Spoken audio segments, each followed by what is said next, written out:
বাংলাদেশের মায়ের মৃত্যু হয়েছে। স্বতন্ত্র থেকে বিএনপিতে যোগদান দিলেন কিভাবে? ৭৪ সালে দুর্ভিক্ষ দেখেছি এবং সেটা ভয়াবহ দুর্ভিক্ষ। শুরুর দিনের গল্পটাকে একটু বলবেন? একটা কথা বলি, দেশের বিপক্ষে যায় এমন কোনো সিদ্ধান্ত বেগম খালেদা জিয়ার চিন্তায়, চেতনায় এবং কলমে ছিল না। সাবধান হলেন কেন? আমার স্কুল ঘরের 70% কাঁচা টিনের ঘর। আপনি বরগুনার সংসদ। আমি অনেকগুলো জেলে নিয়ে আসলাম। একদম পরিপক্ক ম্যাচিউরড একজন মানুষ প্রধানমন্ত্রী হিসেবে আমরা তাকে দেখেছি। ডেড বডিকে কবর দেওয়ার জন্য নিয়ে গেছিলাম। সামনের দিনে বিএনপির জন্য এটা কত বড় চ্যালেঞ্জ? মানে রক্ষীবাহিনীর লটাকে জাঙ্গের ল বলতো। সেই নির্বাচন নিয়ে এক্সপ্রেশন কি ছিল? তাকে দাও দিয়ে কুপিয়ে কেটে নদীতে ভাসিয়ে দিয়েছে। কেয়ারটেকার সিস্টেম আমি আপনাকে বিশ্বাস করি না, আপনি আমার বিশ্বাস করেন না, তার কী হবে? আওয়ামী লীগ তো অ্যাকচুয়ালি আওয়ামী লীগ নাই। 2001 সালের শাসনামল নিয়ে নানান রকম সমালোচনা আছে। বাংলাদেশের অভিভাবক শূন্য হয়েছে, এটা সত্যি কথাই।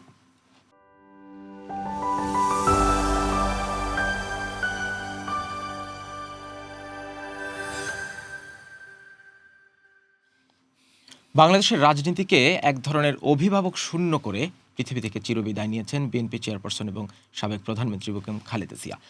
4 দশকেরও বেশি সময় ধরে দলটিকে সামনে রেখেছেন, আগলে রেখেছেন, নানান রকম বাধা বিপত্তি ষড়যন্ত্রের মুখোমুখি হয়েছেন, তারপরও অবিচল থেকেছেন।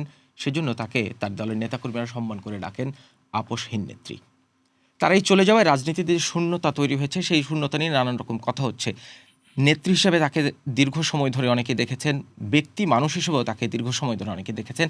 তেমন একজন মানুষের সাথে আজকে আমরা কথা বলবো। আমরা আমাদের আজকের কথা ছিল পডকাস্টে আমন্ত্রণ জানিয়েছি বিএনপির ভাইস চেয়ারম্যান নুরুল ইসলাম মনি। জনাব মনি, আপনাকে আমন্ত্রণ জানাচ্ছি। আপনাকে ধন্যবাদ। আপনি একটা লম্বা সময় ধরে বিএনপি রাজনীতি করছেন, একটা লম্বা সময় ধরে বিএনপি চেয়ারপারসনকে দেখেছেন। 88 নির্বাচনে আপনি স্বতন্ত্র এমপি, 91 নির্বাচনেও আপনি স্বতন্ত্র হিসেবে নির্বাচিত হয়েছেন, তারপরে আপনার বিএনপিতে যোগদান। স্বতন্ত্র থেকে বিএনপিতে যোগদান দিলেন কিভাবে? বিএনপি চেয়ারপারসনের সাথে আপনার সেই মিথস্ক্রিয়াটা কী ছিল? একদম শুরুর দিনের গল্পটাকে একটু বলবেন, যখন প্রথম দেখলেন কিংবা বিএনপি চেয়ারপারসনের সাথে প্রথম কথা হলো। শুরু করেছেন আপনি যেভাবে, সেভাবে যদি বলি যে আমি বিএনপিতে কেন যোগদান করলাম, তার একটা প্রেক্ষাপট আছে। আমি 1974 সালে ঢাকা বিশ্ববিদ্যালয়ের ছাত্র। 1975 সালে, আমি 76 সালে ঢাকা বিশ্ববিদ্যালয়ে মাস্টার ডিগ্রি করে বেরিয়েছি ওখান থেকে। তো 73 সাল থেকে শুরু করে আমরা তখন সচেতন মানুষ, ঢাকা বিশ্ববিদ্যালয়ে পড়ি খুব সঙ্গত কারণে আমরা সেই নির্বাচনকে দেখেছি। 73 সালের নির্বাচন দুর্বিষহ নির্বাচন, হেলিকপ্টারে ব্যালট বাক্স নিয়ে আসতে ঢাকায় দেখেছি। ছোট ছোট ঘটনা মানুষের মনে দাগ কাটতে থাকে, সবসময় কাটে। 74 সালে দুর্ভিক্ষ দেখেছি এবং সেটা ভয়াবহ দুর্ভিক্ষ। অনেক মানুষের মৃত্যু আমার নিজের চোখে দেখার সুযোগ হয়েছে। আমি একটা ডেড বডিকে কবর দেওয়ার জন্য নিয়ে গেছিলাম আজিমপুরে, আমি নিজে কোনো একদিন শবে বরাতের রাত্রে। কিন্তু সেই ডেড বডি আর খুঁজে পাইনি, পালিয়ে গেছে। মা তার সন্তানকে মৃত সাজিয়ে ভিক্ষে করত।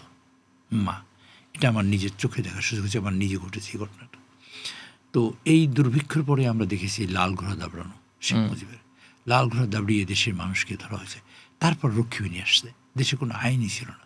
যে যেত, মানে রক্ষীবাহিনীর আইনটা ছিল নিজে যা বুঝতো তাই আইন। এটার বাংলাদেশের কোনো সংবিধান বা কোনো সিসি ছিল না, তাদের কোনো সিসি কেটে যেত না। কী গুলি খরচ করলো, কতটুকু খরচ করলো, কাকে মারলো কাকে মারলো না, এ বিষয়ে কোনো ইয়ে ছিল না।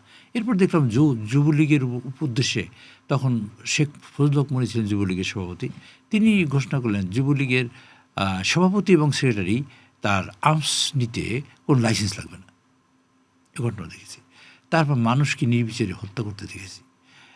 জাসদের, বিশেষ করে জাসদের কর্মী বাহিনীদের প্রচণ্ড, মানে সারা বাংলাদেশে সব মিলিয়ে শেখ মুজিবের এই অল্প সময়ের মধ্যে প্রায় 42,000 কর্মী, নেতা কর্মী বিভিন্ন জায়গায় মারা গেছে। একটা সময় জাস্টিস আব্দুর রহমান চৌধুরী, তিনি মানে হাইকোর্টের বিচারপতি হিসেবে, যার ছেলে এখন জুবায়ের, যে প্রধান বিচারপতি, বর্তমান প্রধান বিচারপতি, তিনি তখন বক্তৃতা দিয়েছিলেন এটা জাঙ্গেল ল, মানে রক্ষীবাহিনীর লটাকে জাঙ্গেল ল বলতো।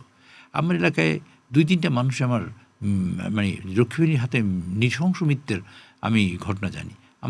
আমার এখন নির্বাচন পরিচালনা কমিটি, তার সভাপতি আমার উপজেলায়, তার আপন বড় ভাই মুক্তিযোদ্ধা ছিল, তাকে দাও দিয়ে কুপিয়ে কেটে নদীতে ভাসিয়ে দিয়েছে। মানে এরপর তো একটা লম্বা সময়ের ইতিহাস দেখলেন। এটি বলি, এই ঘটনাগুলা মানুষের ছোট্ট মনে অনেক দাগ কেটেছে। দাগ কাটার পরে একটা ঘৃণা জন্মেছে। তারপর বাকশাল দেখেছি। বাকশালে দেখেছি বিদেশে কোনো পত্রিকা থাকবে না। বাকশালে দেখেছি দেশের বিচার বিভাগ আওয়ামী লীগের হাতে চলে গেছে, বিচার বিভাগ নাই, দেশে কোনো গণতন্ত্র থাকবে না। এবং আমার বিশ্বাস হয়েছে তখন দৃঢ়ভাবে বিশ্বাস হয়েছে এরকম যে আমাদের স্বাধীনতা এবং সার্বভৌমত্ব কোথায় ভুলুণ্ঠিত হচ্ছে এবং কারো পায়ে মানে আত্মসমর্পণ করতে যাচ্ছি। এরকম পরিস্থিতিতে আমরা একটা পথ খুঁজতেছিলাম যে একটা পথও আসুক যে পথ দিয়ে পরিষ্কার হয় এই যে একটা। সেই সময় জিয়াউর রহমান আসলেন। জিয়াউর রহমান এসে যে কাজটা করলেন সেটা হলো এই গণমানুষের হৃদয় করলেন প্রথমত, যে এইরকম একটা পরিস্থিতির থেকে অস্বাভাবিক পরিস্থিতিকে একটা স্বাভাবিকতা নিয়ে আসলেন। তিনি বাকশাল বন্ধ করে দিলে মাল্টিপ্যাড পৃথিবীতে কোথাও আপনি দেখবেন না যে একটা স্বৈর শাসক মানে কী বলে সামরিক শাসক কোনো জায়গায় সামরিক শাসন দিয়ে গণতন্ত্র দিচ্ছে তা নাই, বরং গণতন্ত্রে ছিল সামরিক শাসনকে রূপান্তরিত হয়েছে বা স্বৈর শাসকের রূপান্তরিত হয়েছে। হাসিনা গণতান্ত্রিক পদ্ধতির ধরনের নির্বাচিত হয়েছে কিন্তু স্বৈর শাসকের রূপান্তরিত হয়েছে। কিন্তু সেই সময় উনি সামরিক শাসনে গভর্নমেন্টে বসে উনি দেশে গণতন্ত্র দিয়েছেন। এটা একটা বিরাট ঘটনা, কিন্তু মানুষ এটাকে খুব মানে মানুষ মূল্যায়ন করে না বা দেখেও না, কিন্তু এটা কিন্তু অত্যন্ত বড় ঘটনা দেখার জন্য। এবং উনি শুধু তাই করেন না, মাল্টি পার্টি সিস্টেম করেছেন, বহুদলীয় গণতন্ত্রের ব্যবস্থা করেছেন এবং আওয়ামী লীগের জায়গায় ফিরিয়ে আনার এই কাজটাও তিনি করেছেন। আওয়ামী লীগ তো অ্যাকচুয়ালি আওয়ামী লীগ নাই, আওয়ামী লীগ ছিল বাকশালের আদর্শে বিশ্বাস করতো তারা। কাজেই বাকশাল থেকে উনি আবার তাদের রাজনীতি করার সুযোগ দিলেন, তারা আবার পুনরায় আওয়ামী লীগে ফিরে আসলেন। এই আওয়ামী লীগের জন্ম হয়েছে কিন্তু পরবর্তীতে জিয়াউর রহমান। তো জিয়াউর রহমানের এই কাজ এবং জিয়াউর রহমানের যে জিনিসটা আমরা দেখেছি সেটা হলো আমরা কোথায় কোথায় ক্ষতিগ্রস্ত হচ্ছি সেই সব জায়গায় নিয়ে অ্যাড্রেস করেছে। যেন আমরা ক্ষতিগ্রস্ত হচ্ছি আমাদের নেইবারিং কান্ট্রি দিয়ে, আমরা ক্ষতিগ্রস্ত হচ্ছি আমাদের প্রোডাকশন মানে ন্যাশনালাইজ করেছিল। আপনার মনে আছে কিনা আমি জানি না, আপনি তখন বয়স কত, ন্যাশনালাইজ করেছিল সকল মানে ফ্যাক্টরিগুলো, সব ফ্যাক্টরিগুলো, বিশেষ করে আমাদের কয়েকটা পাটকল ছিল এবং কয়েকটা টেক্সটাইল মিল ছিল, সবগুলো বন্ধ হয়ে যাওয়ার পর সবই বন্ধ হয়ে গেছে অলরেডি। তখন এরকম একটা পরিস্থিতি, দেশের মানুষ না খেয়ে থাকে, রক্ষী যে মানে অন্যায়ভাবে অত্যাচারের জর্জরিত, লাল ঘোড়া দাবি দিয়ে তারপর উনি জরুরি আইন জারি করলেন। সব মিলিয়ে একটা বাজে পরিস্থিতি এরকম হয়েছে যে মানুষের মানবেতর জীবনযাপন তো করতেই অর্থনৈতিকভাবে, স্বাভাবিকভাবে একটা মানুষ তার ভেন্টিলেট করার কোনো জায়গাই ছিল না, কোনো অ্যাভিনিউ রাখেন নাই। মৌলিক অধিকার খবর হয়েছে, হেভিয়াস খবর দিয়ে হাইকোর্টে এইরকম পরিস্থিতি তৈরি করলো। এই পরিস্থিতির পর তো ধরেন একটা লম্বা সময় 1 দশকের সময় স্বৈরশাসন দেখলাম আমরা দেখেছি কি এইরকম পরিস্থিতি হওয়ার কারণে এই ক্ষোভটা দানা বেঁধেছিল আমার মধ্যে, এরকম অনেক মানুষের মধ্যে ক্ষোভ দানা। বিএনপির জন্ম হয়েছে তো অনেক পরে, এর আগে আওয়ামী লীগ ছিল, তো মানুষ আওয়ামী লীগকে কেন বিতৃষ্ণা হইল, আওয়ামী লীগকে পছন্দ করলো না কেন, সেটা ইতিহাসটা কিন্তু এটা বড়। কারণ এই ডেমোক্রেসি দিল, তারপরে হলো কি আমরা যারা দেখলাম সেটা হলো না সততা, মানে এবং জিয়াউর রহমান স্যারের সততা এবং নিষ্ঠা, দেশকে ভালোবাসা, দেশপ্রেম। এবং আপনার মনে আছে কিনা জানি না, বা আপনি জানার চেষ্টা করেন বা জানেন, হয়তো জানতে পারেন, তালপট্টি নামে একটা জায়গা ছিল, যে তালপট্টি দ্বীপের ব্যাপারে উনি অনেক দক্ষিণ তালপট্টি আমরা অনেক শক্ত কথা বলেছি। জিয়াউর রহমানের একটা শাহাদাত বরণ করতে সেই সব কারণেও এটা একটা অন্যতম বড় কারণ। অনেক বলেন আমাদের সামরিক শাসন দিয়ে দেশে গণতন্ত্র ফিরিয়ে দেওয়ার পৃথিবীতে একমাত্র নজির হলো আমার জিয়াউর রহমান। আমরা একটু বেগম জিয়া প্রসঙ্গে দেখার পরে তো এইরকম একটা মনে ক্ষোভ ছিল। আমি 88 সালে এমপি হই, প্রথম স্বতন্ত্র এমপি হই। এমপি হওয়ার পরে পার্লামেন্টে আমি ভোকাল ছিলাম, কথা বলার চেষ্টা করেছি, ভেন্টিলেট করার চেষ্টা করেছি, মানুষের সমস্যা বলার চেষ্টা করেছি। এরপরে 91 সালে যখন নির্বাচন হলো, নির্বাচনে আমি আবার জাহাজ শাহাবুদ্দিন হিসেবে স্বতন্ত্র এমপি হলাম।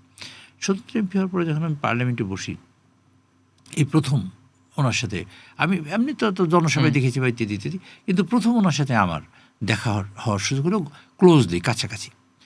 তো মানে মুখোমুখি যেটা আমি ওনার রুমে যেতাম বা কথা বলতাম। আমি স্বতন্ত্র, আমি খুব কথা বলতাম, আমি তখন স্বতন্ত্র এমপি, অপোজিশনে বসি। তো আমি যে কথা বলি, কথা উনি পছন্দ করতেন। উনি একদিন আমাকে নিজেই ডাকলেন, ডেকে আমাকে বললেন যে আপনি তো বেশ ভালো কথা বলেন এবং আপনি করেন যে আপনি আমার খোঁজ খবর নিলেন, আমরা বাড়ি কোথায়, আমি কী করি ইত্যাদি, আমার এলাকার অবস্থা কী ইত্যাদি জানার পর বললেন আপনি অনেক ভালো কথা বলেন, তো ভালো আপনি করেন, এই জাস্ট আমাকে একটা ভাবা দেওয়ার সময় আমি যে জিনিসটা লক্ষ্য করলাম, মানে আমার কাছে যেটা প্রতিভাত হয়েছে সেটা হলো যে একটা মাতৃত্ব সুলভ, একটা নেতৃত্ব সুলভ যে গুণাবলী এবং মানে কথা বলার যে ভঙ্গি বা বাচন ভঙ্গি, সব মিলিয়ে আমি আকৃষ্ট হয়েছি বা তার কথা বলায়। আমি পার্লামেন্টে তখন কথা বলতে একটু সাবধান হলাম। কী সাবধান হলাম? যে আমি ম্যাডামের বিরুদ্ধে যাই এমন আমি কথা বলবো না পার্লামেন্টে, আমি নিজে সিদ্ধান্ত নিলাম। আপনি বলছেন যে তার মাতৃত্ব সুলভ একটা মাতৃত্ব সুলভ এবং নেতৃত্ব সুলভ। কিন্তু মানে সাবধান হলেন কেন? মানে কোনোভাবে ভয় পেয়ে? সাবধান হইলাম যে আমি এই ভদ্রমহিলার বিরুদ্ধে যদি মানে প্রসঙ্গে যদি দুইটা কথা বলি, তাহলে আমি মনে করতেছি এটা দেশের বিরুদ্ধে যাচ্ছে। উনি দেশকে ভালোবাসেন। ওনার ওনার ওনার ওনার যে আমার অ্যাকচুয়ালি আমি একটু আবেগপ্রবণ হয়েছি যে ওনার যে দেশকে ভালোবাসা যে দিয়েছেন দেশকে, সেটা অকল্পনীয়। তো আমি মনে করেছি যে আমি একজন মানুষ, একা তো কিছু করতে পারবো না। তো ওনার যে দেশকে ভালোবাসার যে ভালোবাসাটা ওনার মধ্যে আছে, সেই ভালোবাসাটাকে আফল করার দায়িত্ব আমার, আমি মনে করি। সে কারণে আমি যাতে ভালো হয়, দল ভালো করে বিএনপি, এবং বিরোধী দল থেকে বসে আমি দায়িত্বশীল আচরণ যেটা বলায় বুঝায় যেটাকে, আমি তা করার চেষ্টা করছি। ওনার সাথে কথা বলার পরে ওনার দেশপ্রেম দেখে, মূলত দেশপ্রেম দেখে, তারপরে একদিন উনি আমাকে ডাকলেন, ডেকে বললেন যে আপনার এখানে প্রবলেম কী আছে, আপনি আমাকে বললে আমি আপনাকে হেল্প করবো, বা যতটুকু পারি গভর্নমেন্টের তরফ থেকে। আমি তাকে একটা তালিকা দিলাম, তালিকা দিয়ে বললাম এই কথা কিছু। উনি বললেন যে এত মানে আমার কথা শুনে টুনে সব মিলিয়ে উনি বললেন যে আপনি তালিকাটা, একজন ডিএস ছিল মতিন সাহেব, তার কাছে দিন, তাকে দিলাম। মানে তখনও তো আপনি যোগ দেননি, আপনি স্বতন্ত্র তখন। হ্যাঁ, তারপর দেখলাম এই মানে আমি যা জানতাম না সেরকম আমার মতিন সাহেব আমাকে কিছু অ্যাডভাইস করলেন যে আপনি এইটা করেন, এইটা করেন, এইটা করেন। তা আমি সেসব করে জমা দিলাম। আমার এখানে সব কাজ হতে থাকলো। আমার এখানে মানে রাস্তা ছিল না, এক ইঞ্চি পিচ ঝাড়া রাস্তা ছিল না আমার এলাকাটা। আমার নির্বাচনী এলাকায় 2টা থানা তখন। আমার স্কুল ঘরের 70% কাঁচা টিনের ঘর। আমার ধরেন বিদ্যুৎ নাই। আমি যেদিন বক্তৃতা দিয়েছিলাম, যখন জয়েন করছি, তখন বলছি ম্যাডাম আমার এলাকায় কিন্তু একটা গাড়ি অ্যাক্সিডেন্ট করে না, কারণ আমার এখানে রাস্তাই নেই, গাড়ি চলে না। আমি একটু প্রসঙ্গত বলে রাখি, আপনি বরগুনার সংসদ সদস্য। বরগুনা, হ্যাঁ, বরগুনা 2। আমার নির্বাচনী এলাকা ছিল পাথরঘাটা এবং বামনা। তো তারপর উনি আমার এইটা শোনা, মতিন সাহেব আমাকে আইডিয়া দিলেন। সেই আইডিয়া অনুযায়ী আমার বাজারের কাজ শুরু হলো, স্কুলের কাজগুলো শুরু হলো, রাস্তার কাজ শুরু হলো। এই ও 7-5 সব মিলিয়ে চারোদিক থেকে কাজ শুরু হলো। আমি নিজেও কিছুটা অবাক হইলাম, যেটা মানে অনেক ভৌতিক ব্যাপার আছে না, অনেকটা জিন পরিতে করে এরকম মনে হলো, মানে আলাদিনের চারাগের মতন। আমার খুব ভালো লাগলো। একদিন উনি আমাকে বললেন যে আমার তো পটুয়াখালী জেলায় কোনো সিট আসে নাই, বরগুনা জেলায় কোনো সিট নেই, পিরোজপুরে কোনো সিট নেই, আপনি আমার সাথে জয়েন করবেন কিনা। তো জয়েন মানে এই বিষয়টা আমার উপরে ছেড়ে দিয়েছেন, উনি প্রেশার ক্রিয়েট করেন নাই। মানে বেগম যে নিজেই সরাসরি আপনাকে একদম এই টেবিলের পরে একদিন বলে যে আমার ওখানে নাই, আপনি আসলে ভালো হয়। আমাকে প্রথম কথাটা বললেন, এই কথাটা বললেন আমাদের স্পিকার তখন রাজ্জাক আলী সাহেব, আমাকে বললেন আপনি একদিন ম্যাডামের সাথে দেখা করেন। তো আমি ম্যাডামের সাথে দেখা করতে গেলাম। তখন উনি বললেন যে আপনার কাজ হচ্ছে কীরকম, মানে কাজটা হচ্ছে। আমি বলছি ম্যাডাম অনেক কাজ হচ্ছে, আপনি একদিন শুনলেন আমার কথা, কিন্তু কাজটা তার চেয়েও যে পূর্বে মানে আমি যা বলেছি তার চেয়ে বেশি কাজ হচ্ছে। তো উনি খুব খুশি হলেন। তো তারপর উনি হেসে বললেন যে আপনি তাহলে কি ওইখানেই বসবেন নাকি?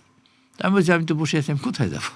তা বলে যে আপনার তো, তখন তিনি বললেন যে পটুয়াখালী, বরগুনা, পিরোজপুর, আপনি আমার এখানে জয়েন করেন। আমি বললাম ম্যাডাম আমার কোনো আপত্তি নেই কারণে, কারণ আমি একটা দুর্বিষহ জীবন দেখে আসছি পিছনে। আবার জিয়াউর রহমান স্যারের দেশপ্রেম দেখেছি, সততা দেখেছি, নিষ্ঠা দেখেছি, আদর্শ দেখেছি, গণতন্ত্রের প্রতি ভালোবাসা দেখেছি। আবার বেগম জিয়ারও একই অবস্থা, এবং সেটা দেখেছি। সেটা দেখতে দেখতে যে কাজটা হয়েছে সেটা ধরেন কেয়ারটেকার সিস্টেমটা যখন আসা শুরু করছে 94 সালের শেষের দিকে, তার আগে তার যেসব কার্যক্রম, পার্লামেন্টারি বিল আনা, কার্যক্রম করা, এবং দেশের মানুষের জন্য যে প্রয়োজন, সেই প্রয়োজনীয় কার্যক্রমগুলো তিনি হাত দিয়েছেন। আমার অসম্ভব ভালো থাকতো। তা আমি পার্লামেন্টে চেষ্টা করতাম যাতে এই কার্যক্রমগুলোর সমাধান হতো এবং ভালো করতে পারে। আমি খুব কথা বলতাম, আমি অ্যাকচুয়ালি সত্যি কথা বলতাম, প্রশ্ন উত্তর থাকতো। এমন কোনো বিল নেই, আমি এমপি ছিলাম যে পার্লামেন্টে আমি পার্টিসিপেট করিনি আলোচনায়। তো একটা পর্যায়ে যখন উনি আমাকে বললেন, আমি বললাম যে আপনি যেদিন বলেন আমি আসবো। তা আমি একা তো আছি, আমি হাফিজ ভাইও আছে আমাদের সাথে, মেজর হাফিজ সাহেব, আমরা দুজনই স্বতন্ত্র। তখন আমি হাফিজ ভাইকে বললাম যে আমরা তখন প্রেসিডেন্টের এই হলো, হাফিজ ভাইকে বললাম আমরা প্রেসিডেন্টের নির্বাচন কিন্তু আমরা দুজন কিন্তু আব্দুর রহমান বিশ্বাস সাহেবকে ভোট দিয়েছি, তখন আমরা স্বতন্ত্র। কিন্তু পরে একত্রে হাফিজ ভাই বলে চলো যাই। তারপর একদিন আমরা ব্যারিস্টার রফিক ছিলেন, এখন আছেন অসুস্থ, ওনার সাথে দেখা করার পরে আমার রাজ্জাক আলী সাহেবের সাথে দেখা করে বললাম। তারপর আমি বললাম যে ঠিক আছে আপনি একটা প্রোগ্রাম করেন, ম্যানেজার কাছে যাবো। এই আমরা কিন্তু বিএনপি জয়েন করলাম কী কারণে? প্রথম দেখেছি ওনার দেশপ্রেম, তারপর দেখেছি দেশের জন্য কর্তব্য, তারপর দেখেছি দেশকে ভালোবাসতে, তারপর দেখেছি ওনার মাতৃত্ব সুলভ আচরণ, তারপর দেখেছি নেতৃত্ব সুলভ আচরণ, এবং উনি কোনো প্রেশার নেয়। আমার এলাকায় কী কাজ লাগবে সেই কাজ করার পরে তারপর উনি একদিন আমাকে বললেন যে আপনি দেখবেন কিনা চিন্তা করে দেখেন। তিনি কি একটু আলাদা করে আপনার আসনের দিকে নজর রাখতে শুরু করেছিলেন? আলাদা করে এইরকম না, ওনার সমগ্র দেশটাই ছিল ওনার নখদর্পণে। চেষ্টা করতেন প্রত্যেকটা মাসে। আওয়ামী লীগের কোনো এমপি তার কোনো কোটা থেকে বঞ্চিত হয় নাই। আওয়ামী লীগের সময় সকল এমপিরাই তার প্রাপ্য বরাদ্দ তিনি পেয়েছেন, প্রাপ্য বরাদ্দ পেয়েছেন। এবং সকল জায়গায় কিন্তু মানে একটা সমউন্নয়ন, সমবন্টন করার চেষ্টা করেছেন সম্পদকে। উনি অর্থনীতির ছাত্রী না বা অর্থনীতির লেখাপড়া নেই, কিন্তু এই বিষয়ে ওনার পাণ্ডিত্য ছিল। মানে ইকুইটেবল ডিস্ট্রিবিউশন যেটা, সেটা উনি করার চেষ্টা করেছেন এবং দেশটা সামগ্রিকভাবে বিল্ড আপ করার চেষ্টা করেছেন। আপনি এখন আপনি যদি আমি আসা যাওয়া করি গোপালগঞ্জের উপর দিয়ে, আপনি রাস্তাঘাট সব দিকে দেখবেন গোপালগঞ্জে, অথচ আমার বাড়িতে কোনো টাকা নেই, আমার এলাকায় বা এইরকম পরিস্থিতি। উনি কিন্তু বগুড়াকে করেন না বা ফেনীকে করেন না, উনি সামগ্রিকভাবে একটা দেশ বিল্ড আপ করার চেষ্টা করেছেন। এটা একটা এই দেশে মানুষ, ওনার কাছে অনেক কিছু শেখার আছে, জানারও আছে। এবং উনি তারপরে দেখেছি তার সততা, সেটাও তো একটা অসম্ভব একটা ব্যাপার। মানে এটা দারুণভাবে এরকম একটা ক্ষমতার, ওরকম একটা চেয়ারে বসে এরকম সৎ জীবনযাপন করা, সেটা তো একটা বিরাট। ওরা কি 2 কোটি টাকার যে মামলা দিয়েছে, যে মানবেতর যে নির্মম অত্যাচার করছে, মানে অবিচার করছে তার প্রতি, সেটা দুঃখজনক। আপনি তাহলে 96 নির্বাচনের আগে বিএনপিতে যোগদান আমি করেছিলেন? 94 সালের নভেম্বর মাসে বিএনপিতে যোগদান করি। এখানে একটা প্রশ্ন একটু করতে চাই। 96 সালের যে নির্বাচনটি নিয়ে অসংখ্য সমালোচনা আছে, সেই নির্বাচনের সময়ও তো আপনি বেগম জিয়াকে খুব কাছ থেকে দেখেছেন। তার সেই নির্বাচন নিয়ে এক্সপ্রেশন কি ছিল আপনাদের মতো যারা সেই ঘনিষ্ঠ ছিলেন? নির্বাচনটা, তার আগে কিন্তু 96 নির্বাচনের আগে কিন্তু কেয়ারটেকার গভর্নমেন্ট সিস্টেম হয়েছে। তা কেয়ারটেকার গভর্নমেন্ট সিস্টেম যখন হয়, প্রথম হলো সংসদীয় পদ্ধতির গভর্নমেন্ট হলো প্রথম। তার মধ্যে কিছু ভুল ত্রুটি ছিল, আমি তো উল্লেখ করলাম। ও করার সাথে সাথেই তিনি গিয়ে আবার সংশোধন করতে দিলেন এবং সংশোধন হয়েছে। সেটা হওয়ার পরে আমি তখন হলিডে পত্রিকা ছিল এনাতুল্লাহ খান সাহেবের, আমি একটা আর্টিকেল লিখেছি, সেটা একবারে হলিডে 8 কলাম দিয়ে ছাপছিল হেডলাইন। মানে বিগ মিস্টেক ছিল সংশোধনের। 8 কলামের 8 কলাম দিয়েই হেডলাইন লিখেছিল আমার ওই লেখাটাকে। মানে ফুল ব্রডশিটে। হ্যাঁ, মানে হাইয়েস্ট প্রায়োরিটি দিয়ে তারা করছে। এবং আমি এবার লেখাটা ওনার কাছেও গেছি, আমি ওনার কাছে বলছি। তবে এগুলো সমস্যা হচ্ছে কেয়ারটেকার সিস্টেমটা যখন আসে, তখন আমি কেয়ারটেকার সিস্টেমের পক্ষে অবস্থান নিই। তখন আমার অবস্থান নিলেও দলের মধ্যে অনেক লোকের অবস্থান নেই। সব মিলিয়ে কেয়ারটেকার সিস্টেমটা হলো, এটা একটা নির্বাচন করে। এই কেয়ারটেকার সিস্টেম করতে গিয়ে ওনাকে যেটা দেখেছে, সেটা হলো যে মানুষের চাওয়া, মানুষের পাওয়াকে উনি প্রায়োরিটি দিয়েছেন আগাগোড়া, এবং মানুষের পালসটাকে রিড করতে পারতেন। উনি কেয়ারটেকার গভর্নমেন্ট করলেন, করার পরে তারপর উনি বললেন যে ডেমোক্রেসিকে আমি আফল করব।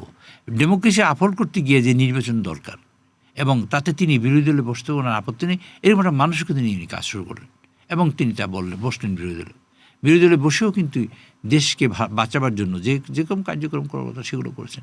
এবং ওনার কিন্তু কোনো আক্ষেপ ছিল না, এই কারণে যে উনি তো যা করেছেন সৎভাবে করেছেন, যা করেছেন with all the sincerity, with all the honesty. তো সুতরাং একটা দেশের জন্য আপনি সিনসিয়ারলি কাজ করার পরে ভুল আপনার হতে পারে, আমার হতে পারে, কিন্তু ওনার কাজের মধ্যে, মানে প্রথম গভর্নমেন্টের কাজের মধ্যে এবং এই সব মিলিয়ে কেয়ারটেকার, প্রথম হলো ডেমোক্রেটিক সিস্টেমে আসা, পার্লামেন্টারি সিস্টেম ফর্মে গভর্নমেন্ট ফিরিয়ে নিয়ে আসা, এটাও পার্লামেন্টে বিলে পাস করেছি, মানে I have voted over there. এবং তারপর এই যে মানে কেয়ারটেকার সিস্টেম, তা কেয়ারটেকার সিস্টেমে ওনার একটা যুগান্তকারী পরিবর্তন আমি মনে করি পৃথিবীর ইতিহাসে। এটা একটা ডেমোক্রেসির জন্য, বিশেষ করে থার্ড ওয়ার্ল্ড কান্ট্রিতে ডেমোক্রেসির জন্য এটা একটা বিরাট পদক্ষেপ কেয়ারটেকার সিস্টেমটা। কারণ কেয়ারটেকার সিস্টেম আমি আপনাকে বিশ্বাস করি না, আপনি আমার বিশ্বাস করেন না, তাহলে কী হবে? ওই সময় এবার আপনি তো খুব কাছ থেকে দেখেছেন বেগম জিয়াকে, ওনার ব্যক্তিগত এক্সপ্রেশন কি ছিল রিগার্ডিং কেয়ারটেকার গভর্নমেন্ট? কারণ বিএনপির একটা বড় অংশই তো আসলে কেয়ারটেকার গভর্নমেন্টের বিরুদ্ধে ছিল। আমি কিন্তু কেয়ারটেকার পক্ষে ছিলাম। উনি এক্সপ্রেশন না থাকলে তো উনি কেয়ারটেকার পাস করে দিন না। প্রধানমন্ত্রী না চাইলে বা বেগম খালেদা জিয়া না চাইলে পিপলসের পালস বুঝেই তো উনি কাজটা করেছেন, এবং উনি না চাইলে তো এটা হতো না। কাজে উনি চেয়েছেন বলেই তো হয়েছে। এবং তখন উনি কেয়ারটেকার করতে পেরে নির্ভর বোধ করেছেন, এবং এটা সংবিধানের সংশোধন করে। বিএনপির যে বড় অংশটা কেয়ারটেকার গভর্নমেন্টের বিরুদ্ধে ছিল, তাদের সাথে সেই সময় তার কোনো বিভেদ তৈরি হয়নি? না, বিভেদ তৈরি হয় নাই। ওনার আর একটা দিক ছিল কি, উনি শুনতেন অনেক মানুষের কথা, বলতেন খুবই কম। এটা একটা ওনার একটা, মানে এটা আমি বলবো একটা বিশেষ গুণ। আবার কোনো স্পার্শন করতেন না কারো ব্যাপারে।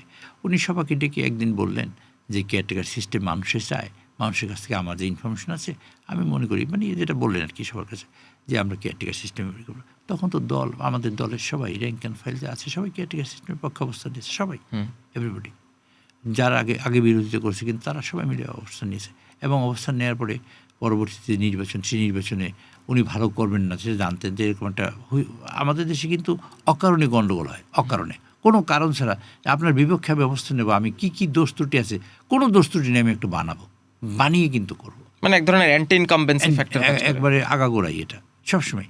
আচ্ছা, কী কারণে আপনাকে আমি এখান থেকে সরাবো, কী কারণে আমি এখান থেকে সরবো, সে কারণ নাই, কিন্তু আমি চেয়ারটায় বসবো সেই জন্য আপনাকে সরাবো। কিন্তু আমি বসে যে কী করবো, চুরি করবো না, ডাকাতি করবো না, আয়নাঘর করবো, সেটা তো আপনি জানেন না, দেশের মানুষ জানেন। মানুষকে অ্যালিউর করা হয়, মানুষকে মানে করা হয়। এই দেশে, আমাদের দেশে আমি 54 বছরে আমার এটা দেখার অভিজ্ঞতা হয়েছে। মানুষের কিন্তু সেন্টিমেন্ট হয় সবসময়, দেখবেন সব মানুষ, এটা পৃথিবীর সব জায়গায় আছে। সেন্টিমেন্টটা এমন কিছু রিটোরিক তৈরি করা হয়, পলিটিক্যাল রিটোরিক, যে রিটোরিকে মানুষে উদ্বুদ্ধ হয় এবং এজিটেটেড হয়। মানুষকে এজিটেটেড করার ক্ষেত্রে আওয়ামী লীগ চ্যাম্পিয়ন, এটা সত্যি কথাই। 275 দিন একটা দেশে হরতাল দেয়, কোনো 5 বছরের মধ্যে 273 দিন হরতাল, এটা হয় নাকি? 1 বছর হরতাল, 273 দিনে দেশে ইকোনমির প্রশ্ন আছে না? আমি দেখেছি শেখ হাসিনাকে বিরোধী দলের সমগ্র বিশ্বের অ্যাম্বাসেডারগুলোর চিঠি লিখতে এই গভর্নমেন্টকে কোনো সাহায্য করবে না, নিজে স্বাক্ষরিত চিঠি দিয়েছেন। কাজে একটা দেশের প্রশ্ন তাদের কাছে নেই, তাদের কাছে প্রশ্ন ছিল তাদের নিজেদের ক্ষমতায় বসে। সেই কারণে আন্দোলন করছে তার বিরুদ্ধে। তাই আন্দোলন করার পরে উনি এটা মেনে নিয়েছেন, মেনে নিয়ে তারপরে বিরোধী দলে বসছেন। তারপর বিরোধী দলে বসার পরে 5 বছরে আওয়ামী লীগের যে নগ্ন রূপ মানুষ দেখেছে। বিরোধী দলীয় নেতা হিসেবে খালেদা জিয়াকে কেমন দেখেছেন আপনি সংসদে? সংসদে যখন তিনি ভাষণ দিতেন সেগুলো ধরেন, আমি তখন হয়তো ছোট ছিলাম, কিন্তু পরবর্তীতে সেগুলো দেখেছি। কিন্তু সেই যে বিরোধী দলীয় নেতার রূপ, তার বাইরেও তো নিশ্চয়ই একজন ব্যক্তি বিরোধী দলীয় নেতাকে আপনারা দেখেছেন, সেইটা কেমন ছিল? একটা কথা বলি, দেশের বিপক্ষে যায় এমন কোনো সিদ্ধান্ত বেগম খালেদা জিয়ার চিন্তায়, চেতনায় এবং কলমে ছিল না। আগাগোড়াই দেশের বিপক্ষে যায়। শেখ হাসিনা চিঠি লিখেছে যে বিএনপির গভর্নমেন্টকে সাহায্য করবেন না, এটা চিঠি দিয়েছেন তিনি লিখে, নিজের স্বাক্ষরিত চিঠি। আর বেগম জিয়া যে জিনিসটা আমি দেখেছি, যেটা আমাকে অনেক আলোড়িত করেছে, যে দেশের প্রশ্নে আপোষহীন ছিলেন উনি। কিন্তু গণতন্ত্রের প্রশ্নে আপোষহীন ছিলেন, দেশের প্রশ্নে আপোষহীন, সার্বভৌমত্বের প্রশ্নে আপোষহীন। উনি কিন্তু আপোষহীন এমনি হন নাই যে আমি এইটা করলাম না, তারপর বলছেন না যে আমরা কী বলে এর সাথে আমরা যে নির্বাচন জাতীয় বিমান, পরের দিন সকালবেলা নির্বাচন করলো আওয়ামী লীগ। এটা তো আপনারা দেখেছেন। কাজেই মানুষ ভুলে না, মানুষ ঠিকই মনে রাখে। আমরা মনে করি মানুষ শর্ট মেমরি, মানুষ শর্ট মেমরি না, মানুষ ঠিকই মনে রাখে, সময় মতো তার জবাব দেয়। মানুষ জবাব দেওয়ার সুযোগ খোঁজে। আমাদের নেত্রী যিনি আমরা তাকে বিদায় দিয়েছি গতকালকে, সমগ্র বাংলাদেশ মিলিত হয়েছে কেন? সমগ্র বাংলাদেশ। এটা কি? এটা প্রতিবাদ না, এটা মানুষের জবাব, যে শেখ হাসিনা অত্যাচারের জবাব হলো এটা। তাকে অন্যায়ভাবে যে তার প্রতি নির্মম অত্যাচার করা হয়েছে, তাকে ধুকে মরার ব্যবস্থা করা হয়েছে, তাকে চিকিৎসা নিতে দেওয়া হয় নাই, মানুষ নীরব প্রতিবাদ কিন্তু কালকে জানাতে আপনি দেখেছেন। মানুষের নীরব প্রতিবাদ।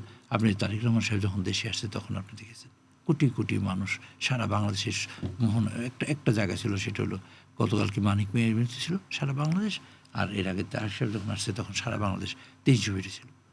এটা হয় কেমনে? মানুষকে তো দাওয়াত করে আনা যায় না, কেউ একটু বিরিয়ানি খেয়ে অথবা মিষ্টি খাবে কথা বলে আনা যায় না।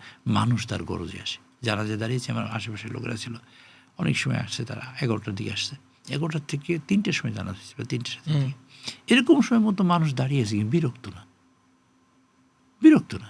এক দুনিয়া ভরে দাঁড়িয়ে থাকা অসুবিধা, রাস্তার মাঝখানে দাঁড়িয়ে আছে বা মাঠে দাঁড়িয়ে আছে, কিন্তু বসার জায়গা তো নেই। 2 ঘন্টা 3 ঘন্টা 4 ঘন্টা ধরে মানুষ দাঁড়িয়ে আছে। সকালে মানুষ গেছে, 4-5 ঘন্টা দাঁড়িয়ে থেকে তাকে একবার শ্রদ্ধা নিবেদন করার জন্য দাঁড়িয়ে আছে। উনি জানাজা নামাজ না পড়লে কী হয় একটা লোকের? সে তো ফরজে কিফায়া, কিন্তু দাঁড়িয়ে আছেন যে আমি আমার নেত্রীকে এই জানাজা করে আমি দোয়া করে তাকে আমি বিদায় দিচ্ছি। এই আবেগ নিয়ে দাঁড়িয়েছেন। আবেগটা সৃষ্টি কিন্তু মানুষের মধ্যে তৈরি হয়েছে আল্লাহর তরফ থেকে। এবং আমি বলি যে এই আবেগটাই ভালোবাসার থেকে, ভালোবাসা যেটা এটা একটা বিরল ঘটনা। আমার কতগুলো টাচি বিষয় আমার নিজের জীবনে আছে। আমি দলে জয়েন করলাম। দলে জয়েন করার পর একদিন আমি ওনার কাছে গেলাম, সাইক্লোন, আমার এলাকায় সাইক্লোন হয়েছে। উনি আমাকে বিধ্বস্ত চেহারা থেকে বললেন, কী সমস্যা কী? আমার কী করতে হবে? সমস্যা নাই, করতে হবে কি? আমি বলছি, ম্যাডাম আপনাকে যেতে হবে আমার এলাকায়। তো উনি বললেন, উনি তার লোক ডাকলেন, ডেকে বললেন আমি এখানে যাব, আজকে পারলে আজকেই যাবো বিকেলে, নাহলে কালকে সকালে যাব। আচ্ছা, মাতৃত্ব সুলভ যে জিনিসটা সেটা হলো এইখানে দেখেন রবীন্দ্রনাথ বলেছে, যে আছে মাটির কাছাকাছি তার লাগে কান পেতে আসি, মানুষ কান পাতে কখন। উনি গেলেন আমার এলাকায়, সাইক্লোনে বিধ্বস্ত আমার এলাকা। আমি একটা মঞ্চ করেছি, কাঠের মঞ্চ, ছোটো একটা অল্প একটা মঞ্চ করেছি। উনি উপরে দাঁড়ালেন, দাঁড়িয়ে বক্তৃতা দিলেন, কথা বললেন, আপনাদের সব সমস্যায় আমি থাকবো এবং আপনার কোনো অসুবিধা নেই, আপনি ভয় পাবেন না, বেগম খালেদা জিয়া, বিএনপি আপনার পাশে আছে, সরকার আপনাদের পাশে আছে। এটা বক্তৃতা নেমে আমাকে বললেন, আপনি মঞ্চ বানালেন কেন? আমি বললাম, ম্যাডাম আপনি বক্তৃতা দেবেন, কোথায় দাঁড়াবেন? আমি যে একটা চেয়ারে দাঁড়াতে বক্তৃতা দিতে পারতাম, আমি একটা টেবিলের উপর দাঁড়িয়ে বক্তৃতা দিতে পারতাম।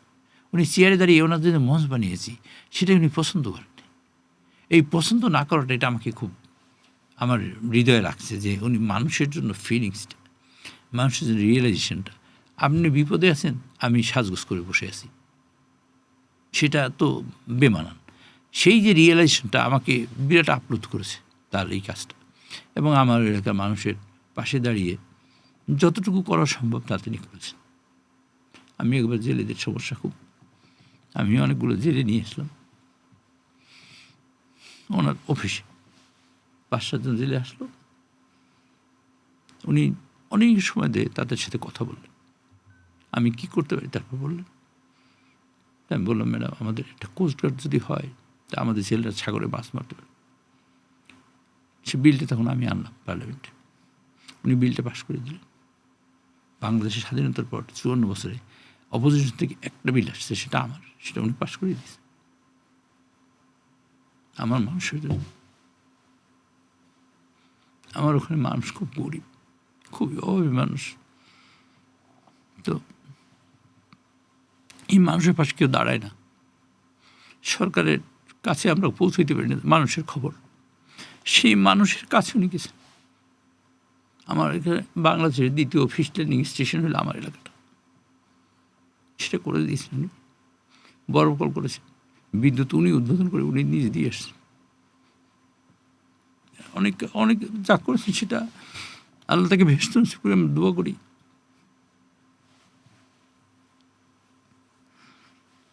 তো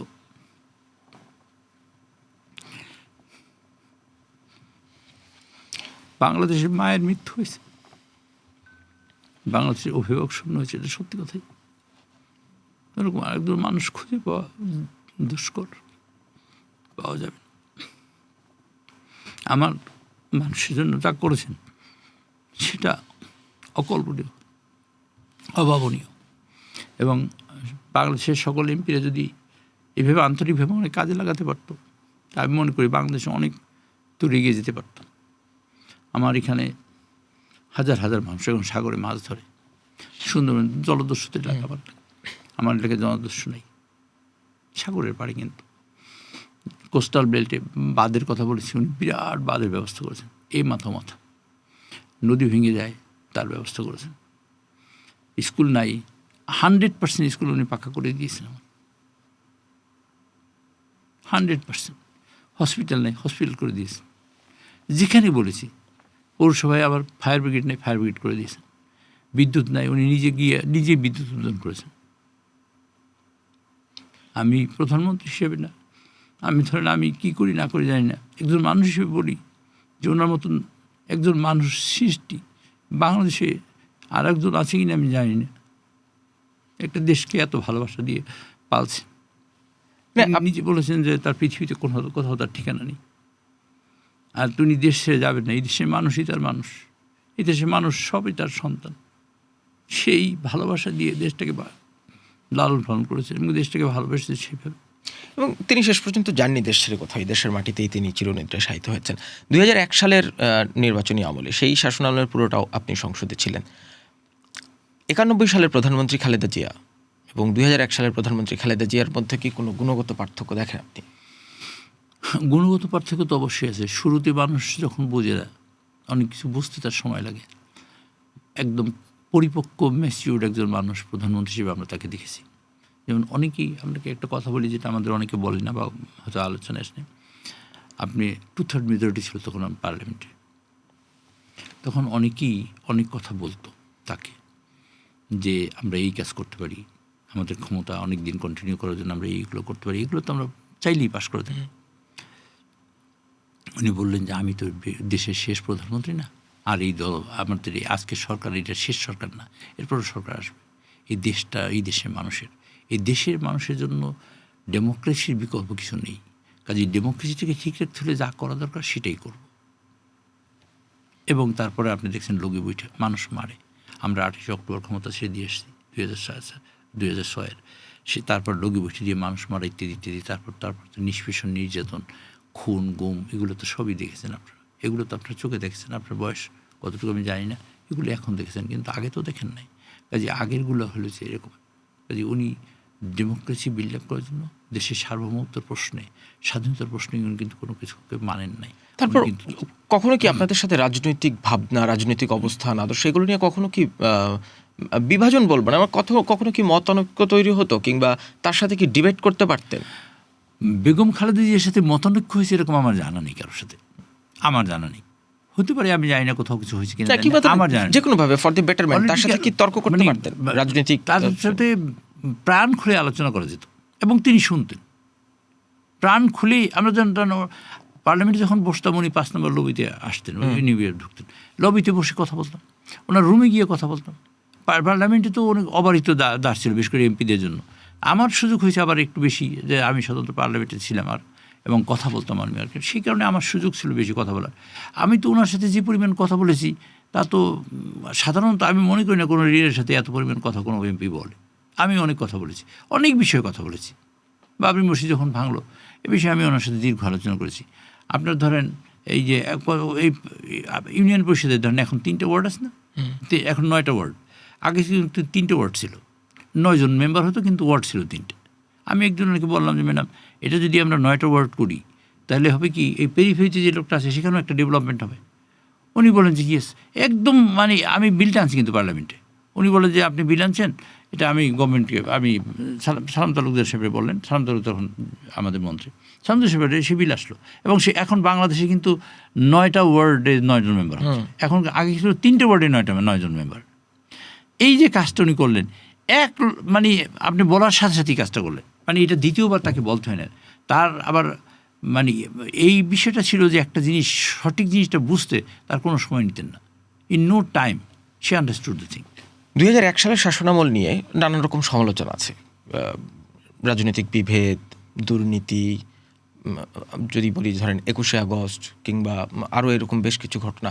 এই ঘটনাগুলো নিয়ে কখনো কি তিনি কোনো এক্সপ্রেশন দিয়েছিলেন আপনার কাছে? কখনো তার মনোভাবনা বোঝা গেছে? দুইটা বলি, দুর্নীতি আগের গভর্নমেন্ট যা করেছে তার লিগেসি আমরা লিগেসি, এবং আস্তে আস্তে দুর্নীতি কমতেছিল।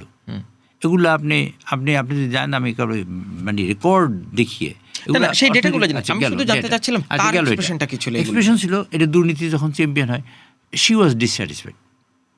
উনি তখন আমাদের সাইফুর রহমান সাহেব অর্থমন্ত্রী। কোনো একদিন আমি লবিতে বসা, সাইফুর সাহেব ডাকলেন যে দুর্নীতিতে চ্যাম্পিয়ন হওয়ার মতন পরিস্থিতি কি বাংলাদেশে হয়েছে, মানে এখন কি আছে? তখন সাইফুর রহমান সাহেব বললেন যে ম্যাডাম, আমাদের যে এখন যে গভর্নমেন্টে বসছি, এই গভর্নমেন্টে বসার আগের বছরের কার্যক্রম এটা কিন্তু 2 বছর 3 বছর আগের থেকে কার্যক্রম হয়েছে। 3 বছরটা আমরা এখন পাইছি, আগামী বছর পাবো 2 বছর আগেরটা, পরের বছর পাবো 1 বছরের আগেরটা। এইভাবে কিন্তু কার্যক্রম হয়ে আসছে ম্যাডাম। এই হলো পরিস্থিতি। তারপরে আমি নিজে পার্লামেন্টে বক্তৃতা দিতাম, আমি নিজে পড়াশোনা করেছি, পড়াশোনা করে দেখেছি যে ধরেন আমাদের সূচক যখন দুর্নীতিতে 0-তে ছিল, সে 0 থেকে ধরেন আমরা 20-এ নিয়ে আসছি, বা 40-এ নিয়ে আসছি, তারপর ধরেন 60-70-এ নিয়ে আসছি, তারপর ধরেন 100-তে নিয়ে গেছি, তারপর দুর্নীতি চ্যাম্পিয়ন হয়। এই কাজটা কিন্তু আমরা বেগমজে করেছি। 21 আগস্টের গ্রেনেড হামলা, আমি এর উপরে আর্টিকেল লিখছি, আমি টকশো করেছি সেদিন। একবার 21 আগস্টের গ্রেনেড হামলার পরের দিন আমি টকশো করেছি, একটা 3য় মাত্রা। আপনার লেখা আমি পড়েছি, সেই জন্যই প্রশ্নটা করলাম। যে তো ওখানে আমার টকশোতে আমার ছিলেন, আমার মানে কাউন্টার ছিলেন শাহজাহানের আগে যে ছিল মন্ত্রী ছিল, শাহজাহান খান। তো আমি কতগুলো প্রশ্ন করছি, তার জবাব কিন্তু শাহজাহান খান, ওই টকশো আছে এখনো, খুঁজতে পারেন, শাহজাহান খান জবাব দিতে পারেন না। যেমন ধরুন প্রথম শেখ হাসিনা বলছে আমি খুনির সাথে কথা বলবো না, এটা তো তার রিটোরিক ছিল, আপনি জানেন কি না, আমি খুনির সাথে কথা বলবো না। তো উনি খুনির সাথে কথা বলবেন না, বেগম খালেদা জিয়া পারপ্লেক্স যে এই গ্রেনেড হামলা হইতে পারে। এখন তো আপনার পরিষ্কার হয়েছে, উনি বলে যে আমার কান নষ্ট হয়ে গেছে, অথচ উনি 2টা কানে ফোনে মোবাইলে কথা বলছে, ছবি চাবছি মানবজমিন পত্রিকায়। উনি কিন্তু তখন কথা বলছিলেন, উনি যাইতে দিলেন না, প্রধানমন্ত্রী যাবেন, যাইতে দিলেন না, আমি খুনির সাথে কথা বলবো না। এইসব নানান তাল করে সব লোকেরা যারাই বেটে ওখানে কমব্যাট স্যুট পরা ছিল সাবের চৌধুরী, সুরঞ্জিত সেনগুপ্ত, এগুলো আমি ছবি ছাপছি, আমার লেখার মধ্যে ছবি ছাপা আছে। সারা জীবন আমাদের মুক্তাঙ্গনে মিটিং হবে, মুক্তাঙ্গনে মিটিংটা হলো না। সেই মিটিংটা 2 ঘন্টা নোটিশে নিয়ে গেলাম আপনার ওই যে বঙ্গবন্ধু এভিনিউতে, এবং স্টেজটা গেল ট্রাকের উপরে। আচ্ছা, স্টেজটা গেল ট্রাকের উপরে, আমি বলি না যে তারা করছে, কিন্তু ঘটনাটা আপনি এর আগের ঘটনা দেখবেন, আওয়ামী লীগের মানুষ জনসভায় কোনো লোক আসে না, হরতাল একটা লোক পাওয়া যায় না, এবং পরিস্থিতি খুব খারাপ। তার 1 মাস আগে শেখ হাসিনা ভিজিট করেছে ইন্ডিয়ায় রয়ের সাথে ভিজিট করেছে। ইন্ডিয়ার প্রাইম মিনিস্টার তখন আইকে গুজরাল ছিল প্রাইম মিনিস্টার, তার সাথে ভিজিট করেছে, তার সাথে কথা বলেছে, মনমোহন সিংয়ের সাথে কথা বলেছে, সোনিয়া গান্ধীর সাথে কথা বলেছে। এইসব মিলিয়ে দে হ্যাভ, আমার কনভিকশন, আমি আমার বিলিভ করি, they have made the plan over there. মানে এটা তো একটা কনটেক্সট কানেক্টিং করার বিষয়, এবং সেটা করেছে। কিন্তু এই ঘটনাগুলো নিয়ে বেগম জিয়ার এক্সপ্রেশন কি ছিল? এক্সপ্রেশন ছিল যে she was very sad for it, very sad, extremely sad, এবং একটা ব্লেম দেওয়া হয়েছে তাকে unnecessary, but it has been done by some other people, but ব্লেমটা দেওয়া হয়েছে তার কাছে, because she was in the government. এবং সাউথ ব্লকের লোকেরা, সাউথ ব্লক তো জানেনি আপনি, সাউথ ব্লকের লোকেদের তাদের সম্পর্কে তোর ফ্রেজাইল কান্ট্রি, ইকোনমিক্যালি ভায়াবল না, আমাদের এইখানে কাম হট মে দেশ to march with the India, এরকম কথা লেখা আছে। আমার নিজের আর্টিকেলের মধ্যে আমি লিখছি কিন্তু এগুলো, যে কাম হট মে যাই আসুন না কেন ইন্ডিয়ার সাথে তাদের মার্চ হতেই হবে, today or tomorrow. Khaleda Zia এবং জামাত ইসলামী যাই কিছু করুন না কেন, এগুলো লেখাটা এরকম, যা কিছু করুন কেন কিন্তু আমরা এই কাজটা করবো, এরকম কাজটা। আমরা একটু এক্সিস্টিং কারেন্ট সিনারিওতে আসি। বেগম খালেদা জিয়ার মৃত্যুতে বাংলাদেশের রাজনীতিতে এক ধরনের না, একটা বড় শূন্যতা তৈরি হয়েছে। সামনের দিনে বিএনপির জন্য এটা কত বড় চ্যালেঞ্জ, তারেক রহমানের উপর কতটা চাপ? আমি প্রথম বলতে চাই, এটা আমরা অভিভাবক শূন্য হয়েছি, এটা সত্যি কথা। রাজনীতির একজন মহিরুহ ছিলেন, রাজনীতির ধ্রুবতারা ছিলেন, রাজনীতির নক্ষত্র ছিলেন এই ভদ্রমহিলা বাংলাদেশের জন্য। তো আমাদের নেতা তারেক রহমান সাহেব, আপনি দেখবেন যে যখন প্রধানমন্ত্রী বেগম খালেদা জিয়া 2001 সালে তিনি সমগ্র বাংলাদেশে ঘুরে বেরিয়েছেন, তিনি কিন্তু প্রধানমন্ত্রীর অফিসে বসেন নাই বা ক্ষমতার ভাগও নেন নাই, সমগ্র দেশে ঘুরে মুটে মজুর, কামার কুলি, চামার তাঁতি ইত্যাদি সকল মানুষের, কৃষকের সমস্যা কী, মানুষের সমস্যা কী, জেলের সমস্যা কী, মৎস্যজীবীর সমস্যা কী, ইন্ডাস্ট্রি করছে তার সমস্যা কী, শ্রমিকদের সমস্যা কী, এটা বোঝার চেষ্টা করছেন এবং সিনথেসিস করে তার একটা নিজে আইডিয়া তৈরি করছেন যে ইফ উই ডু ইট তাহলে একটা দেশ বাঁচতে পারে। তারপরে ধরেন এই সমগ্র এবং গত 17 বছর ধরে একটা ডেমোক্রেটিক কান্ট্রি ছিলেন, মোস্ট একটা কান্ট্রিতে ছিলেন, যে কান্ট্রি পৃথিবীকে গভর্ন করছে একটা সময়, এরকম একটা সময় ডেমোক্রেসির জন্ম যেখানে, সেরকম একটা কান্ট্রিতে অনেক মানুষের সাথে চলাফেরা করছেন, নিজে লেখাপড়া করছেন, করে যে জিনিসটা তৈরি হয়েছে সেটা হলো এরকমের। আমি বিশ্বাস করি, বিলিভ করি, এটা আবার ফার্মলি বিলিভ করি, সে হলো তারেক সাহেব অত্যন্ত পরিপক্ক একজন মানুষ হিসেবে তৈরি হয়েছেন, এবং রাজনীতি দেখেছেন তার মায়ের কাছ থেকে, তার আব্বার কাছ থেকে। উনি একটা ক্ষণজন্মা পুরুষ দেশের জন্য, তিনি ওই ভাগ্যবান যে পৃথিবীতে মা হলো প্রেসিডেন্ট একটা দেশে, মানে বাবা হলেন প্রেসিডেন্ট, মা হলেন প্রধানমন্ত্রী। শুধু তা নয়, একটা দেশের স্বাধীনতার ঘোষণা দিয়েছেন তার বাবা। এইখান থেকে এসে তারেক সাহেব যা করেছেন, এখন উনি তো গভর্নমেন্ট আসেন, আমরা তো গভর্নমেন্টে বসিনি। আপনি দেখেন উনি ফ্যামিলি কার্ড যদি গভর্নমেন্টে বসেন আমরা করব, একটা মা 2,500 থেকে 3,000 টাকার সম্পদ পাবে, ধান চাল মানে চাল ডাল ইত্যাদি সব পাবে। যদি সে মা মোটে সচ্ছল হয় তাহলে সে এইটা এক্সেস টাকা থাকবে, তার বাচ্চার ভালো লেখাপড়া হবে বা তার চিকিৎসায় ভালো সুবিধা হবে, এগুলো একটা দিক। এবং এই ফ্যামিলি কার্ডের সাথে তার সম্পর্কটা হলে এই যে তার মায়ের নামই হবে, কোনো পুরুষের নামে হবে না। কাজেই একদম মা অসহায় যাতে না থাকে এবং ক্ষমতায়ন হয় যাতে, তার কাজটা তিনি করেছেন। কৃষকের জন্য বলেছেন আপনার ধরেন সার, বীজ, কীটনাশক ইত্যাদি আপনি ন্যায্য মূল্য তো পাবেনই, এবং রিয়েল জিনিস যাতে পান সেই জিনিসটাও এনশিওর করার কিন্তু উনি চেষ্টা করছেন। At the same time scientifically, mechanically কীভাবে সাপোর্ট করা যায় এই দেশের মানুষ বাঁচিয়ে রাখার জন্য। 18 কোটি মানুষ, আমরা এক সময় 900 মানুষ ছিলাম, 7 কোটি মানুষ ছিলাম, সেখান থেকে প্রায় 3 গুণ মানুষ হয়ে গেছে এখন। তো 3 গুণ মানুষ, এরকম মানুষ বাড়ছে কিন্তু জমি তো আমাদের বাড়ে নাই। কাজেই এইখানে আমাদের জন্য কী করা সম্ভব তা নিয়ে কিন্তু স্টাডি করছেন। বিএনপির তো 31 দফা একটা, এবং সেই স্টাডিরই আমার ধারণা এক ধরনের বহিঃপ্রকাশ হচ্ছে। তা তো বটেই।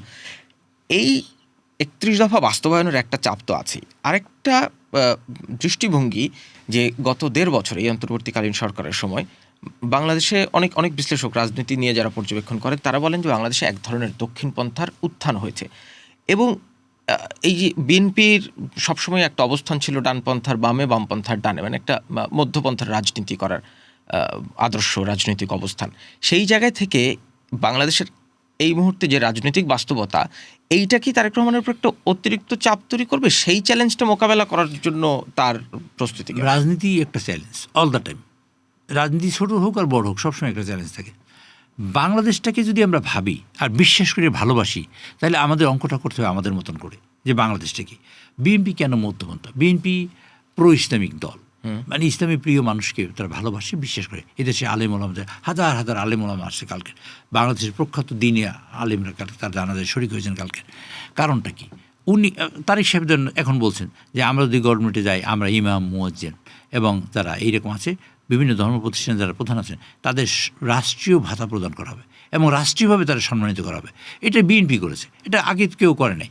এটা হলো আমরা এইটা করি, কিন্তু আমাদের কিন্তু মাথার মধ্যে রাখতে হবে এই জিনিসটা। একটা শেখ হাসিনা, বিল ক্লিন্টন যখন আসে, শেখ হাসিনা একটা বই লিখেছিল, ফরেন মিনিস্টার তখন ইস্যুজ ইন দ্য গভর্নমেন্ট।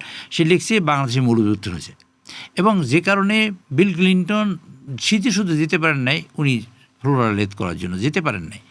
এবং তিনি বলছেন যে তার এখানে মিসাইল দিয়ে অ্যাটাক করা হবে, তাকে স্ট্রিঙ্গার মিসাইল, নামটা স্ট্রিঙ্গার মিসাইল মনে রাখেন। এই কথা বলছে। আসছে কোথা থেকে মিসাইল? আফগানিস্তান থেকে আসছে। অর্থাৎ একটা মৌলবাদী দেশ এটা বানাবার জন্য তিনি লিখে এটা মানুষকে জানিয়েছেন। মৌলবাদী দেশ হলে কী হবে? মৌলবাদী দেশ হলে মানুষ মারবে, মুসলমানদের মারবে, মাদ্রাসা নিরীহ ছাত্রদের মারবে, মাদ্রাসা শিক্ষকদের মারবে। মারার পরে এটা করেছে, তো সেই নাটক তো আপনারা দেখেছেন, আয়নাঘর হয়েছে, টর্চার চলেছে। সেই নাটক করার পরে আমাকে ক্ষমতায় রাখলে আমি মৌলবাদ এটা করবো। এবং এই পশ্চিমা বিশ্বের একটা অনন্ত যুদ্ধ কিন্তু মৌলবাদের বিরুদ্ধে। এর কারণ হলো সম্পদ আছে সেসব জায়গায়। আমি সেই বিষয়ে যেতে চাই না। কথাটা হলো এই মৌলবাদ বানাবার জন্য তিনি চেষ্টা করছেন। আমাদের বুঝতে হবে আজকে গাজার অবস্থা কী, গাজার পরিণতি কী। লক্ষ লক্ষ মানুষ মারা যাচ্ছে যেখানে গাজায়। আমরা অনেকক্ষণ কথা বলে ফেলেছি, আমরা আস্তে আস্তে একটু শেষ দিকে যাই। মানে সামনের দিনে এই যে ধরেন মৌলবাদী বানানোর চেষ্টা, সেটা কি এখনো আছে? আমি কথাটা বলতে চাই, আমরা একটু ডান দিকে ঝুঁকছে না, ডান দিকে ঝুঁকছে, আপনি বললেন না কথাটা, ভেরি ইম্পর্টেন্ট। কিন্তু আমি এই দেশের মানুষকে বলতে চাই, দেশটা বাঁচিয়ে রাখার দায়িত্ব আমাদের। এই দেশ মৌলবাদ হলেও কিন্তু আপনি কালকে বোমাবাজির শিকার হবেন, আপনি কালকে আগ্রাসনের শিকার হবেন, কালকে এই দেশের স্বাধীনতার কিন্তু পণ্য হতে পারে। আমাদের পাশের কুমির কিন্তু হাঁ করে বসে আছে। আমরা একটা দোষ ত্রুটি করবো, আমরা খপ করে গিলে ফেলবে। আমরা তো ভেড়া ওই যে ওইখানে মানে মেষ শাবক যে ওইখানে পানি ঘোলা করছে, বলছে হাত পানি উল্টো দিকে যায়, আপনার দিকে তো যায় না, বলছে তুই অপরাধ করছিস, আমার মুখে কথা বলতেছে। এরকম পরিস্থিতি কিন্তু আমরা থাকি সবসময়, আমরা আছি ছোট্ট দেশ হিসেবে। কাজেই দেশকে মৌলবাদ হোক, যারা দেশের 47 সালে স্বাধীনতা চায় নাই, যারা 71 সালে স্বাধীনতা চায় নাই, যারা 1996 সালে যারা ভুল করে মানে তারা বিএনপি থেকে বেরিয়ে গিয়ে তারা এই কার্যক্রম করেছে, সব মিলিয়ে দেখেন তাদের আগাগোড়াই ভুল। আগাগোড়াই ভুলের পরে একটা 71 সালে দেখেন ডক্টর শফিক বলছেন না কয়েকদিন, আমরা সরি, আমরা দুঃখিত, আমরা মানে আমরা কি যেন বললাম, দুঃখিত। তিনি বলছেন আমাদের আচরণে যদি কেউ কষ্ট পেয়ে থাকে। 71 সালে 30 লাখ মানুষ মারার পরে বলে যদি, এরপরে বলে যদি, এর মধ্যে যদি আসে কোথা থেকে, 2 লক্ষ মা বোনের সম্ভ্রম হারাবার পরে তারপর বলে যদি, এটা কেমন কথা হলো? আচ্ছা ধরেন যদি না, আমি বললাম, উনি ফার্মলি বললেন যে আমি দুঃখ প্রকাশ করছি মানুষের মৃত্যুর জন্য। এতগুলো মানুষ মাইরে আপনি দুঃখ প্রকাশ করবেন? এতগুলো এই সামগ্রিক বাস্তবতাটা কি আগামী দিনে ধরেই নেওয়া হচ্ছে নির্বাচন হলে বিএনপি ক্ষমতায় আসবে, এটা ধরেই নেওয়া হচ্ছে, এই বাস্তবতাটা কি আগামী দিনে বিএনপির উপর, বিশেষ করে তারেক রহমানের উপর, তার কখনো দেশকে নেতৃত্ব দেওয়ার অভিজ্ঞতা নেই, তার বাবা প্রেসিডেন্ট, তার মা প্রধানমন্ত্রী, কিন্তু তার সরাসরি সেই নেতৃত্বের অভিজ্ঞতা নেই, ফলে এইটা কি তার উপর একটা বড় চ্যালেঞ্জ হয়ে দাঁড়াচ্ছে কিনা? একেবারেই চ্যালেঞ্জ না, একেবারেই চ্যালেঞ্জ না। কারণ এই দেশের মানুষ সিদ্ধান্ত নেবে, তারেক রহমান সাহেব তো কোনো সিদ্ধান্ত নেন না, আপনি আমি কেউ সিদ্ধান্ত নেই, সামগ্রিকভাবে একটা সিদ্ধান্ত হবে। মানুষ বিশ্বাস করে এই দেশকে ভালোবাসতে চায়, এই দেশের ডেমোক্রেসি দেখতে চায়, আর ডেমোক্রেসির প্রতিনিধিত্ব করবেই এখন তারেক রহমান সাহেব। এই দেশে মৌলবাদের বিপক্ষে দাঁড়াবেন যে লোকটা, সেই লোকটা তারেক রহমান সাহেব। এই দেশকে ভালোবাসা দেশে স্বাবলম্বী করার জন্য যে লোকটা পরিশ্রম করবে, সেই লোকটা তারেক রহমান সাহেব। কাজেই তারেক রহমান সাহেবের তো বিশ্বাস করার 101টা কারণ আছে, অবিশ্বাস করার কোনো কারণই নেই। কাজে সেই কারণে তারেক রহমান সাহেবের কাছে এটা চ্যালেঞ্জ না, এই চ্যালেঞ্জ এই দেশের সকল মানুষের কাছে, সকল মানুষই তো এটাকে মোকাবেলা করবে, মোকাবেলা করে এখানে তারেক সাহেবের আমরা সামনে নিয়ে আসবো। কারণ আমাদের নেতৃত্ব দরকার, এবং এই নেতৃত্ব এবং উনি যে নেতৃত্ব সঠিক সেটা প্রমাণিত হচ্ছে এবং হবে। আপনি ভবিষ্যতে দেখবেন এই নির্বাচনের রেজাল্টের পরে ইনশাল্লাহ। আসলে মানে আপনার যে রাজনৈতিক অভিজ্ঞতা এবং লম্বা সময়ের ক্যারিয়ার, আপনার সাথে আলোচনা করলে আরও কয়েক ঘন্টা হয়তো আলোচনা করতে পারতাম। আজকে এখানে শেষ করতে হচ্ছে, আমরা প্রায় 1 ঘন্টা আলোচনা করে ফেলেছি। নুরুল ইসলাম মনি, আপনাকে অনেক ধন্যবাদ। আপনার অনেক মূল্যবান ভাবনা জানলাম, বেগম জিয়াকে নিয়ে আপনার কথা শুনলাম, স্মৃতিচারণ করার জন্য আপনাকে ধন্যবাদ, এবং আমাদের অনুষ্ঠানে আসার জন্য আপনাকে ধন্যবাদ জানাচ্ছি। আপনাকে অসংখ্য ধন্যবাদ। কথা বলছিলাম বিএনপির ভাইস চেয়ারম্যান জনাব নুরুল ইসলাম মনির সাথে। তিনি স্মৃতিচারণ করছিলেন বেগম জিয়াকে নিয়ে, যার মৃত্যুতে বাংলাদেশের রাজনীতি কার্যত অভিভাবক শূন্য হয়েছে। তবে তিনি প্রত্যাশা করলেন সামনের দিনে সেই প্রেসিডেন্ট জিয়াউর রহমান এবং সাবেক প্রধানমন্ত্রী বেগম খালেদা জিয়ার পুত্র তারেক রহমান এই দেশকে এগিয়ে নিয়ে যাবেন, এবং তিনি বলছেন যে এই চ্যালেঞ্জ শুধু তার একার নয়, এই চ্যালেঞ্জ সারা দেশের মানুষের। আমরা কথা বলতে চাই, আমরা চাই কথা চলুক।